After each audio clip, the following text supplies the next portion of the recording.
Hello, Woodview. I'm here because I have two big secrets to share with you.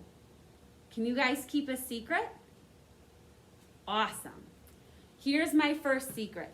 I love talking to all of you kids, but all these grown-ups can make me feel a little bit nervous. So let's pretend we're just chatting.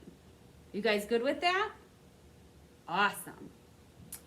Here's secret number 2. How many of you have ever had someone come to visit you? Awesome. How about have someone come stay at your house? Well, I have a friend who came to stay with me. Do you guys want to meet him? Okay, but I have to warn you, he gets scared around a lot of people too. So we have to be super quiet.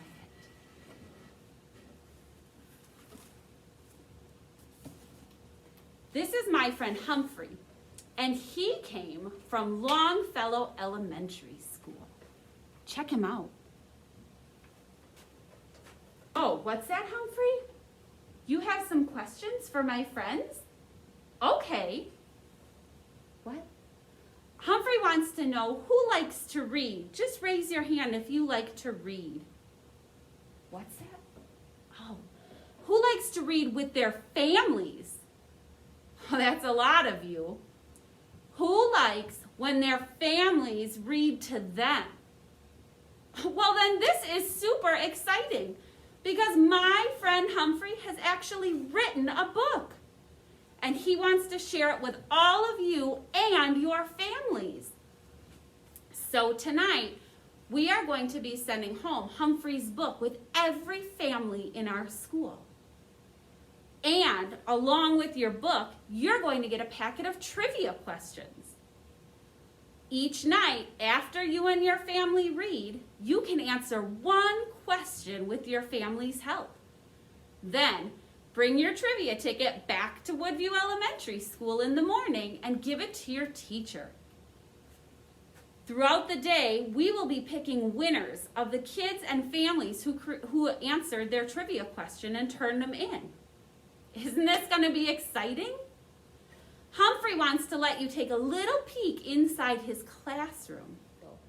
Hello, and welcome to the World According to Humphrey book presentation. That cute little hamster Humphrey over there is our friend Humphrey. He's actually the main character of a book that we would like everyone to read with their families. Let me give you a little background. Keep your voices at a 0 and raise your hands. How many of you have pets? Cat, dog, bird, fish, or a hamster? Put your hands down. When you look at them, have you ever wondered what your pet was thinking? I certainly have when I get home and my dogs Max and Scout are wagging their tails and dropping a ball at my feet. Well, in this book, The World According to Humphrey, we actually get to find out what that adorable little hamster is thinking about, because he's going to tell us. Now, some of you may be saying to yourself, no, that can't happen. Hamsters don't talk. But in this story, they do. Say hello, Humphrey. Hello, Humphrey. Here is a summary of what happens in the first 2 chapters.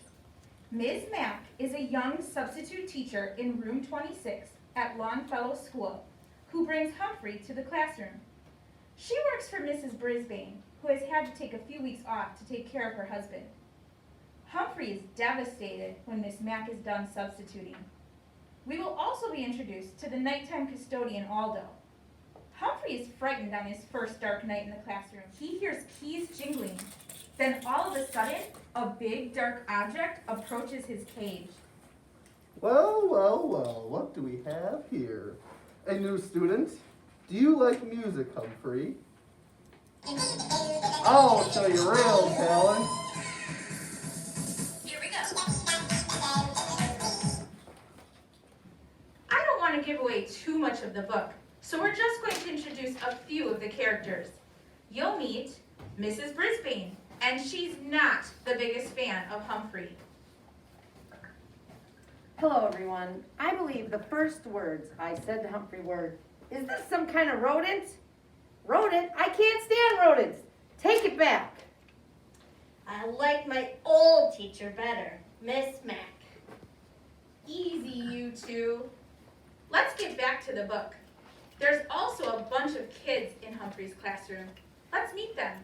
Introducing Speak Up Saya. Lower your voice, AJ. That's me, lower your voice, AJ. Pay attention, Art. Wait for the bell, Garth. Raise your hand, Heidi. Repeat it, please, Richie. What up? What up? Golden Miranda. And stop giggling, Gail. We're going to watch some of the conversations Humphrey has heard in room 26, his classroom. Yeah, this is what I heard. Hey AJ, Yeah. how are the test questions? Oh, they're easy. Then why do you look so unhappy? Well, the questions didn't give me a problem. It was the answers. They sure did. They were hard. Let me explain the joke. See, the questions were easy. It's the answers that were hard. One time, pay attention, Art had just got a test back from Mrs. Brisbane, and this is what I heard. I don't think I deserved a 0 on this test. I agree, but that's the lowest grade I could give you. Another good one. See, 0 is the lowest mark. Mrs. Brisbane would have given Art an even lower grade, but there isn't one. Sometimes the kids really don't get it. Like when I heard Mrs. Brisbane and Garth talking once. Garth, can you tell me what the outer part of a tree is called? I don't know. Bark, Garth. Bark. Okay, I will. Woof, woof. But I still don't know. Garth, it's called bark. Not that we wanted you to, but listen to what Heidi said once. Heidi, did you know that Abraham Lincoln had a very difficult childhood? He walked 7 miles to school every day. He should have got up on time and caught the school bus like everyone else. No buses in Lincoln's time, Heidi. Repeat it, please, Richie. Gets confused sometimes. Richie, why did George Washington chop down the cherry tree? Could you repeat that, please? Why did George Washington chop down the cherry tree? I'm stumped. Get it? Chop down the tree. Stumped. Gail, what did they do at the Boston Tea Party? I don't know. I wasn't invited. Gail, the Boston Tea Party is where the colonists dumped all the tea in the Boston Harbor because they were upset about the taxes. Have you learned anything in this class? AJ, where was the Declaration of Independence signed? At the bottom? AJ, I think she means where, like what location, not where on the paper. Where is your pencil, Richie? I ain't got none. Richie. Don't say that. Now listen, I do not have a pencil. You do not have a pencil. They do not have a pencil. Now do you understand? Sure. But what happened to all the pencils? You want to hear a story about the broken pencil? No thanks. I'm sure it has no point. Oh, some of these are so bad. What did you write your report on? A piece of paper. What was your subject or topic, AJ? Not paper. Tisk, tisk, tisk. How many books have you read in your lifetime? I don't know, I'm not dead yet. What did you get for your birthday? My aunt gave me a really, really cheap dictionary for my birthday. I couldn't find the words to thank her. Birthday? I'd really like a new spinning wheel for my cage if anyone is looking for birthday suggestions for me. That and some shredded paper would be great. Art, how can you make so many mistakes in one day? I get up really early. I don't get up early. Nope, nope, nope. I just stay up all night. That's when you'll see me using the new spinning wheel if someone gets it for me for my birthday. Hint, hint. Richie, what time do you get up in the morning? About an hour and a half after I get to school. That's just when I'm going to sleep. Hey Richie, do you think Mrs. Brisbane likes you? She loves me. Look at all those red X's on my test paper. Richie, those X's mean it's wrong. They're not X's and O's like hugs and kisses. I miss all my hugs and kisses from Miss Mac. She was the best teacher ever. Miranda, if I have 7 oranges in one hand and 8 oranges in the other, how many do I have? Big hands.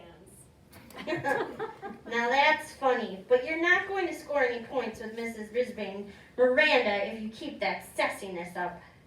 Garth, if you got $10 from 100 people, how many would you have? A brand new bike. Forget the bike. A wheelman. That's all you need. A shiny spinning wheel. Hey Miranda, why did the math book look so unhappy? It had so many problems. Speaking of problems, I had problems when Miss Mac left and gave me to Miss Brisbane, and I'm not sure how I survived. AJ, how does Edison's invention of electricity affect our lives? Well, if it wasn't for him, we'd be watching TV by candlelight. Watch TV by candlelight? Doesn't the TV take electricity, AJ? Hey Garth, what does your history book tell you about Ben Franklin? Doesn't tell me anything. I have to read the thing. Oh, reading. I love to read. I learned how to read in room 26 with Miss Mac. I loved Miss Mac almost as much as I love to read. Reading. That's exactly how you'll find out more information about Humphrey, our adorable hamster, and all the other characters in our 2021 One School, One Book, by reading the book, The World According to Humphrey. They're not quite as silly as we've shown them here today, but there's always an adventure in room 26. Bye, everyone. I hope you enjoyed my book. Thank you, Humphrey.